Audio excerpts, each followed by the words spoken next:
Tonight, the president sees troubling signs for the economy. Serious signs that the economy is weakening. According to the latest figures, thousands of jobs lost. I'm Katie Couric. Also tonight, remember what they did at the State of the Union? They applauded the president's crackdown on earmarks. But how many of their own pet projects did they fund? We'll follow the money. And Steve Hartman gets just a little off the top. Oh, don't worry about it. And he's very grateful. This is the CBS Evening News with Katie Couric. Good evening, everyone. One by one, the numbers are pointing to an economic slowdown, and today the numbers came from the Labor Department. They show the unemployment rate actually fell a bit as workers left the labor force, some perhaps giving up on finding a job. But here's the really troubling number. The economy lost jobs for the first time in 52 months. Here's Anthony Mason. For the sputtering economy, January's job losses are an ominous road sign. It's very unusual for the economy to lose jobs. It only happens during recession. So the fact that we lost jobs is very symbolic. It suggests that the economy is in recession. The economy did add service jobs and jobs in the retail sector, but that growth was offset by more job losses in manufacturing and construction last month. President Bush has avoided uttering the R word, but today he used his strongest language yet. There are certainly some troubling signs. There's serious signs that the economy is weakening, and we got to do something about it. The trend line is alarming. Since October, when the economy created 140,000 jobs, employers have been cutting back, leading to the 17,000 job losses last month. At Atlas Tool outside Chicago, Zachary Mottel says his business came to a screeching halt in November. It was just like the train hit the wall. We stopped. Now the recession talk has workers like Tim Zarbach worried. Yeah, it sure does. How come? I've got two kids at home. One's in college. One's going to be going to college in 2 years.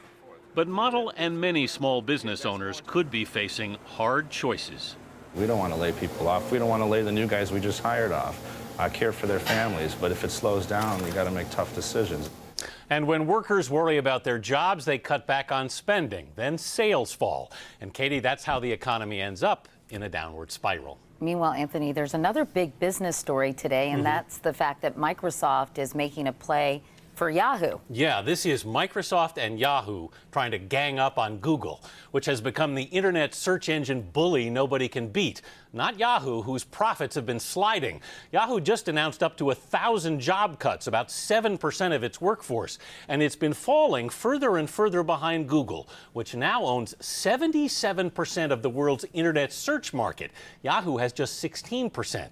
That online ad market is worth $40 billion, and Microsoft wants a bigger piece of it.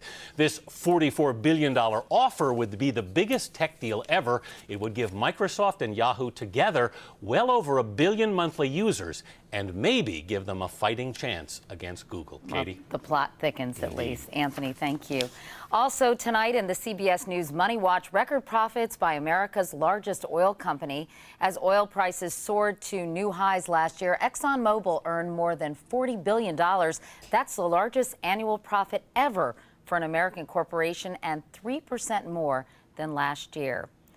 Turning to Iraq now, over the years, there's been so much violence there. We thought nothing could shock us, but this did. It began with bombings today at outdoor markets that killed at least 91 people and wounded more than 160. Then we found out how they were carried out. Jeff Glor has more about a sickening new tactic by the terrorists. The bombs in today's horrific attacks were strapped to women with Down syndrome and detonated by remote control.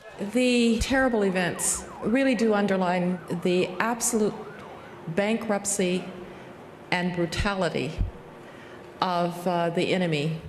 It's a growing insurgent trend, recruiting women to kill, made possible, critics say, in part because of what the Iraqi government is doing. At checkpoints in Iraq, women are expected to search women, and men search men. But police women are consistently being forced off the job.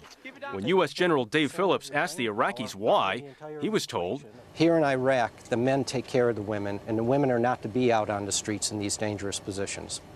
2 months ago, the government even issued an order stripping all policewomen of their weapons. What happens if you don't surrender your weapon? They will stop paying us and they will fine us.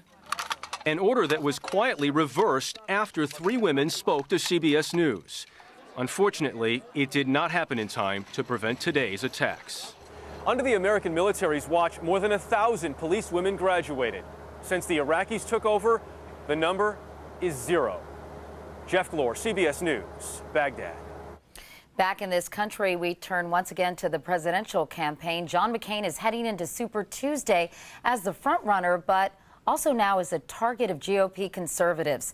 Here's our senior political correspondent, Jeff Greenfield. John McCain may be the Republican candidate to beat, but in the last 24 hours, significant opposition has emerged on the political right. This morning, former Pennsylvania Senator Rick Santorum, a hero among social conservatives, lined up with Mitt Romney. If you're a Republican in the broadest sense, there is only one place to go right now, and that's Mitt Romney. Joining talk show heavyweight Rush Limbaugh, Sean Hannity flatly declared McCain outside the conservative mainstream. He continually, on a regular basis, aligns himself to the left Democratic side of issues. And as for author columnist Ann Coulter, if he's our candidate, then Hillary's going to be our girl, Sean, because she's more conservative than he is. And on editorial pages and columns on websites, there's a freewheeling argument underway. Do we join or fight?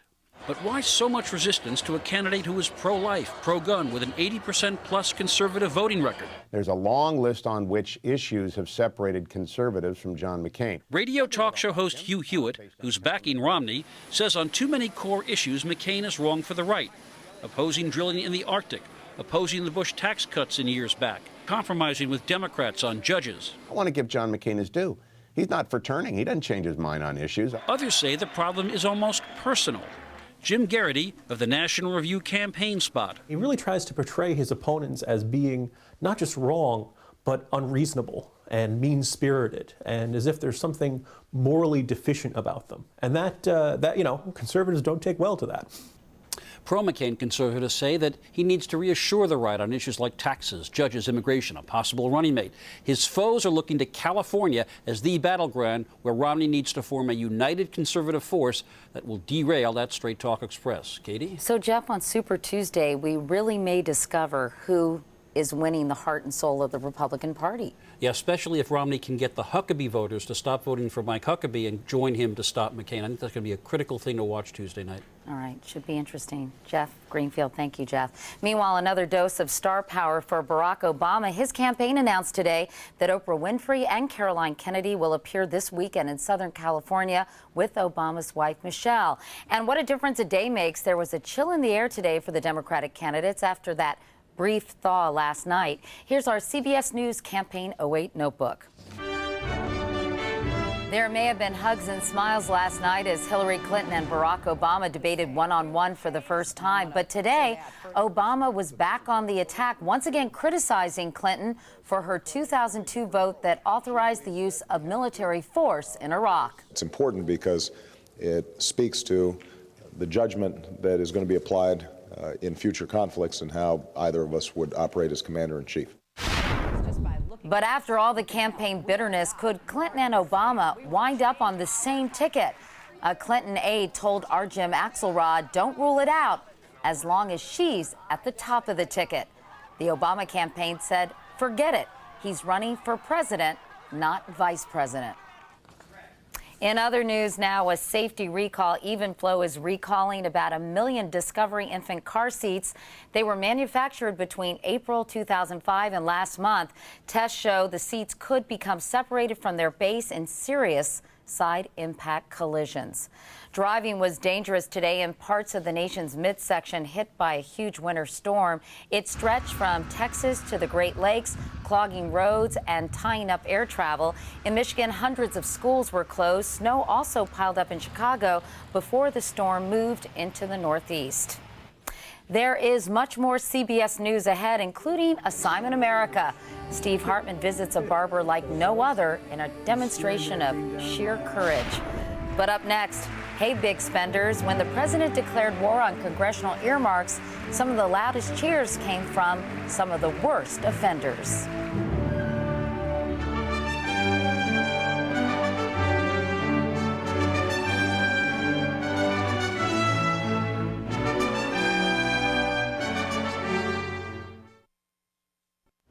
At the State of the Union address on Monday, President Bush drew applause when he declared war on those congressional pet projects known as earmarks. So far this fiscal year, Congress has pushed through more than 11,000 of them, costing taxpayers $15 billion. So who was that doing all the clapping for the president's crackdown? Cheryl Atkinson goes to the videotape as we follow the money. When President Bush announced a crackdown on congressional earmarks this week, he got a standing ovation from both parties. If these items are truly worth funding, Congress should debate them in the open and hold a public vote. One observer called it prom night for earmark reform. Earmarks are grants of your tax dollars without the normal public review, often given to pet projects by members of Congress in near secrecy. They add up to billions of dollars, and critics say are ripe for fraud and abuse by some. Congress is full of big earmark spenders, so why were so many of them applauding the idea of cutting earmarks? Let's take a closer look at some of the enthusiastic clappers. Democrat Dianne Feinstein is acting happy, though she's hardly been shy about earmarks. Hers total an estimated $364 million this year. What about this group of applauding Republicans? Roy Blunt is a top earmarker in the House, around $40 million this year. Congressman Jerry Lewis, under FBI investigation related to his earmarking practices, tallied roughly $136 million, including money to build a decorative arch in a neighborhood where his wife owns a home. Senator Ted Stevens, also under investigation, once earmarked $200 million tax dollars for a so-called bridge to nowhere in Alaska. This year, he topped $500 million. And well, he may be applauding earmark reform, but he's one of the first to sit back down. House Speaker Nancy Pelosi didn't even pretend to applaud. She's got $87 million in earmarks under her belt this year. Both Democrats and Republicans have taken beatings on earmarks, but at the same time, they've also gotten praised when they brought earmarks home to their districts that people in their districts like. The people's trust in their government is undermined by congressional earmarks. If all of this was prom night for earmark reform, Congressman Jeff Flake would have to be the prom king. He's led an anti-earmark crusade in Congress. His total earmarks? 0. On this night, he just seemed happy to have others join the dance. Cheryl Atkinson, CBS News, Capitol Hill. Now a follow-up to the unforgettable story Byron Pitts brought us last night about Marine Sergeant Carmela Rodriguez. The 29-year-old Iraq War veteran died of melanoma after it was misdiagnosed repeatedly by the military. The response we received online was overwhelming, including more than 500 comments on our website and scores of emails. One viewer wrote, "We as Americans have a responsibility to do something about this. If not, we are as guilty as the military." And another wrote, "As a mother of an Army soldier, I am saddened and disgusted by this story. Most of all, I am outraged that he was not given a military funeral that the family had to pay." To find out how to make your voice heard on this issue, go to cbsnews.com and click on CBS Evening News. When we come back, hackers break into government computers. Not even the Secretary of Defense is immune. The U.S. government is under attack. It's not a bomb or missile attack, but a sophisticated army of foreign hackers breaking into government computers. And President Bush is asking Congress for billions of dollars to stop it. Here's Bob Orr. Computer systems vital to national defense are under a growing assault from internet hackers, cyber terrorists, and foreign spies looking to steal secrets and disrupt government operations. All around the country, there are literally thousands of attacks every day. Computer networks at Secretary Michael Chertoff's Department of Homeland Security have been compromised. So have computers at the Departments of State and Commerce. Hackers have even breached systems at the Pentagon, infiltrating the email of Defense Secretary Robert Gates. U.S. officials have traced many of the attacks to hackers inside the Chinese government. This book talks about the advantages that China can obtain. James Mulvenin, an expert in computer tactics, says this Chinese military manual shows that internet attacks are part of a strategy to probe for weaknesses that could be exploited in future conflicts. And the Chinese military in particular perceives the computer network attack offers it a unique capability that they could use against foes like the United States. In response, the U.S. now is implementing a classified plan aimed at detecting and preventing internet attacks. CBS News has learned the president wants $6 billion just to get started. We're really looking to see whether we can have a game changer, really move the level of protection to a much more robust basis. So far, foreign hackers have not crashed any critical systems, but it's unclear how much information has been stolen. Compromised secrets that could be used against us. Bob Orr, CBS News, Washington. In medical news, the FDA said today there's more evidence of a possible link between the anti-smoking drug Chantix and serious psychiatric problems. The agency says it's received reports of 37 suicides and more than 400 episodes of suicidal behavior in connection with the drug. The FDA is advising patients who take Chantix to tell their doctor if they have any history of mental illness. To sports now. 2 days before the Super Bowl, the New England Patriots cheating scandal is back in the news. NFL Commissioner Roger Goodell today defended his decision to destroy the videotapes taken by a Patriots employee as he spied on New York Jets coaches during a game back in September. Pennsylvania Senator Arlen Specter is hinting the Senate might investigate, but Goodell said destroying the tapes was the right thing to do. Coming up next, Steve Hartman's close shave at the barbershop. Finally tonight, Steve Hartman needed a haircut, so he went to the barber. But not just any barber, or it wouldn't be Assignment America. When customers first walk into Jim's Barber Shop in Kalamazoo, Michigan, and awaken this sleeping legend, Jim says he usually has no idea who they are, or even if they are. Is there somebody there? It's the first sign. Come on in. That Jim's eyesight ain't what it used to be. Don't forget the hair on the ears. Huh? Here's the second sign. I can't even see your ears. Fact is, 64-year-old Jim Beist is legally blind. I don't know how he does it. He's amazing. Jim's been a barber for 40 years, but a blind one for just the past couple. A combination of cataracts, diabetes, and detached retinas have made this his view of the world. It's amazing he hasn't shaved off a lobe. Even more amazing, the number of people who trust that he won't. Jim still has dozens of regular customers. In fact, part of the reason he's able to do this is because he's memorized most of these heads. He also goes by feel. Got a lot of hair in his ears. And gut. It's instinct. Still, it should come as no surprise that Jim doesn't get a whole lot of new customers. If you're sitting there and you watch me cut somebody's hair, that scares people out. He says it's hard to find people with that kind of courage. Or stupidity. You got a good head of hair. I like digging into this. Only because hair grows back. It seems like there's a lot of hair falling down. Oh, don't worry about it. And I have decent medical. I let Jim take a stab at it.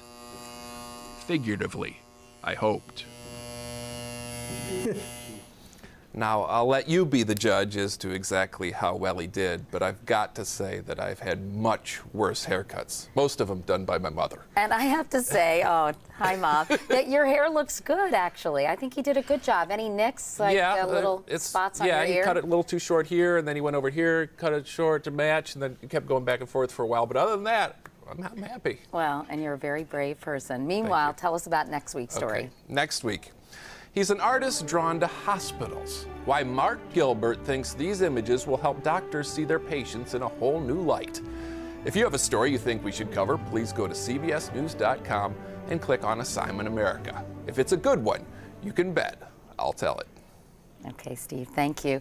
That is the CBS Evening News for tonight. I'm Katie Couric in New York. Thank you for watching this week. I'll see you again on Monday. Until then, have a great weekend. Good night.